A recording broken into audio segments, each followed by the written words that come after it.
high jump was planned to have lasted for 8 months. The forces were divided into three groups that went to different areas, and basically what they were doing was mapping, supposedly. And they were also supposedly testing out the cold weather capabilities of the fleet. The expedition, however, only spent 4 weeks there. It started at the end of February in their mapping, and planes flying a total of 22,700 miles and taking 70,000 photographs. Now, on February 19th, 1946, Byrd's plane went missing. He flies out and he headed north. He gives updates as to his flight, to turbulence that he gets in the air. He drops his altitude, raises his altitude, standard procedures of any pilot. And he does this, and he talks about how he does it, and continues to fly. He has constant radio checks with his base, so they'll know where he is. They can keep up with him. And back in those days, they didn't have GPS and all of that stuff, so they flew by what's called dead reckoning a lot of times. And pilots know exactly what I'm talking about when I'm talking about dead reckoning. He continues to talk to them until he gets down, until he comes. He sees a creature down below, which looks to him like a mammoth, and he drops his altitude to about 1,400 feet, and it is a mammoth. And this begins to really get his attention.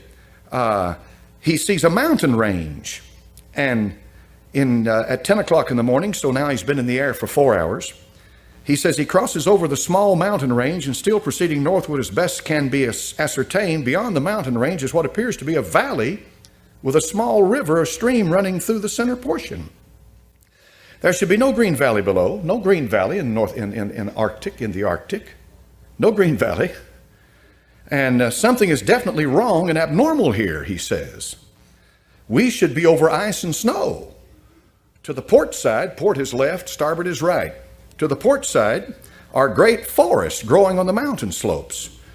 Our navigation instruments are still spinning, and the reason they're spinning is because he's approaching magnetic north. And the magnetic pole, if you ever get around the magnetic pole, you forget your magnetic compass. It's not going to work because the magnetism is so intense, and the movement is so great that it's no use to you. But in any event, he says his navigational instruments are spinning, the gyroscope is oscillating back and forth. Then he sees this beneath, and he says, at 1,400 feet, and I execute a sharp left turn to better examine the valley below. It is green with either moss or some type of tight-knit grass. The light here seems different. I cannot see the sun anymore. We make another left turn, and we spot what seems to be a large animal of some kind below. It appears to be an elephant. No, it looks more like a mammoth. This is incredible, he says, yet there it is. He decreases his altitude to 1,000 feet and he takes binoculars to better examine the animal. It is confirmed it is definitely a mammoth-like animal. Report this to base camp. At 10:30 hours, he encountered more rolling green hills. The external temperature indicator reads 74 degrees Fahrenheit. Continuing on our heading now, navigation instruments seem normal now. I'm puzzled over their actions. Attempt to contact base camp, radio is not functioning. And now what follows is one of the most incredible things I've ever read in my life. And let me put it in the context of this. When Satan showed the Lord Jesus Christ the kingdoms of the world in a moment of time, he did just that. He has power.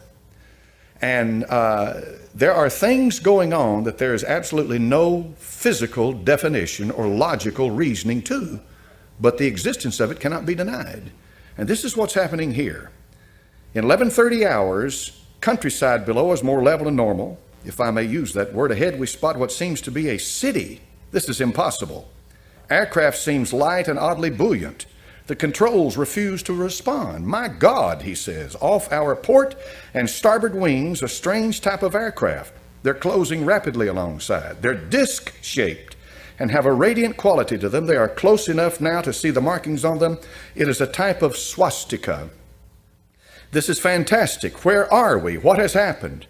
I tug at the controls again. They will not respond. We're caught in an invisible vice grip of some type. 11:35 hours, our radio crackles and a voice comes through in what appears to, in English, with what appears to be a slight Nordic or Germanic accent. The message is, welcome, Admiral, to our domain. We shall land you in exactly 7 minutes. Relax, Admiral. You are in good hands. I note the engines of our plane have stopped running. The aircraft is under some strange control and is now turning itself. The controls are useless. In plainer words, he's been taken over completely. Now, up to this point, you're going to say to yourself, well, this is a madman. Or you may say to yourself, I know the power of the devil. I know how he can deceive. And what follows, he is taken into a city by blonde-haired men who look like these Aryans that Hitler and the rest of them were talking about in Germany. And then he's finally taken to their leader. And when he's taken to their leader, he has a conversation with him. He's their master. And that master tells him that essentially that they've been observing us on top of the earth where we live for a long time, and that we have gotten to the point by killing each other. And they're talking about the atomic bomb that had just been recently dropped on Hiroshima and Nagasaki. You know those two. This happened in 1947, I think this happened. And they were saying that we are going to have to do something with the people who dwell on earth. They tell Admiral Byrd that he's an honorable man, and he asked him, why am I here? They said, because you're chosen to be here. You're a man that we can trust. We're going to tell you what's happening. We're going to tell you all of this. They tell him, they send him back. So he goes back and he tells his superiors. And apparently they tell him to hush this up. This stays hushed until right before he dies, this diary comes out. Because he says, I cannot leave this world without letting humanity know what has happened. 1,500 miles west of Little America, the Currituck and her western group are off the Shackleton ice shelf, circling the Sunset Coast. The western group commander, Captain Bond, gives pilots and plane crews a last briefing on Antarctic dangers and the technique of survival if forced down. The flight about to start is the longest and most important so far for the western group. Before takeoff, survival gear is checked. Gear to keep 9 men alive for 100 days. Food, drugs, sleds, sleeping bags. On the water, the great TBM makes her takeoff run. Her jet assist bottles blast. She lifts quickly into the air and circles the Currituck once. Jet assist bottles, their work done, are dropped and make a salvo splash. The pilot, Commander David E. Bunger, wipes his frosted windshield, a constant source of trouble in polar flying.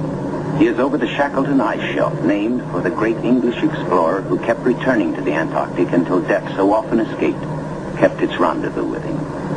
The smooth shelf roughens. Dark rocks, called nunataks, appear above the ice. Then rugged mountain ranges as far as the eye can see. Bunger leans forward in amazement. His eyes have caught a sudden and unbelievable change in scenery. The universal white is turned to chocolate brown, dotted with blue. A cameraman goes into action.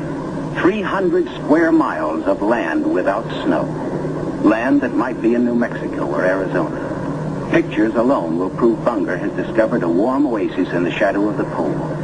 It is for such supreme moments as this that men brave the hardships of exploration. The astounding, undreamed of fact is that they are over a chain of warm water lakes whose shores, except for small patches, are free of ice and snow. Commander Bunger circles the largest lake in sight, 5 miles long. He comes in to make a landing. Water temperatures must be recorded. Samples taken. He finds the water fresh, the temperature 38 degrees Fahrenheit. On the shores are vast deposits of coal and of minerals of the utmost importance to civilization. The United States recognizes no claim, and so far has made no formal claims for itself. But international policies cannot concern the Admiral now. His duty is to keep his flying laboratories functioning, to fulfill his dream of a lifetime. The word "gas half gone, sir," comes from the engineer tabulating fuel tank readings. Byrd radios his pilots, return to base. By the third leg of their triangular course, the planes head back for Little America. Byrd's plane takes the widest swing fuel permits as the lenses of the Trimets continue recording new territory. This is the last big flight. Byrd is determined to record the maximum possible. One by one, the planes swing in over Tent City. Flight operations checks the men and safely down. Plane 2, plane 3, plane 4.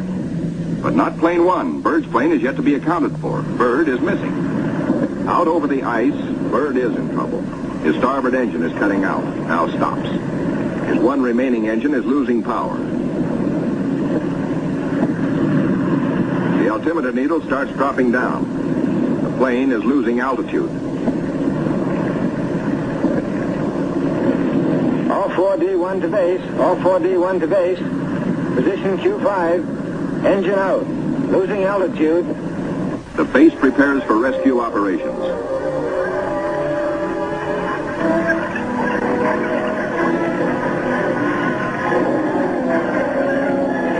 Handicapped by the partial power of one engine, the plane is in jeopardy. Down she drops. The needle drops from 3,000 feet downward, threatening peaks around. A further drop might mean a crash. Only one hope: reduce the load, lighten her at once. Maybe that way, maybe if enough weight goes, maybe she will hold. Already the mountains are above. She is deep in the valley, deep in the shadow of disaster.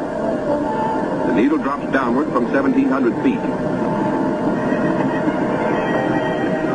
Jettison all gear.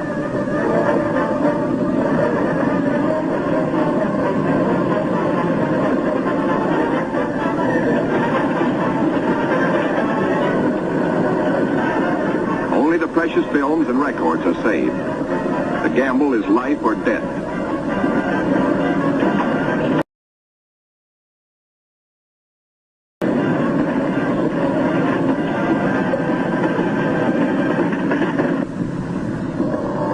The altimeter levels off at around 900 feet.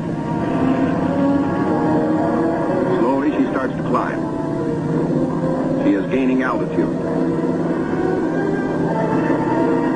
Pilot signals 4-0. 3 hours later at the base, crippled plane comes into sight. Men peer closely, tense, hushed, as they see the starboard prop dead.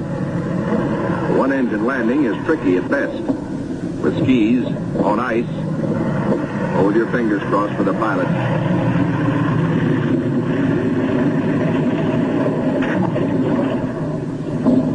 Safe, safe, good going. The greatest exploration flight of all history has ended in success. The flight beyond the South Pole. The flight beyond imagination. But over the Pine Island...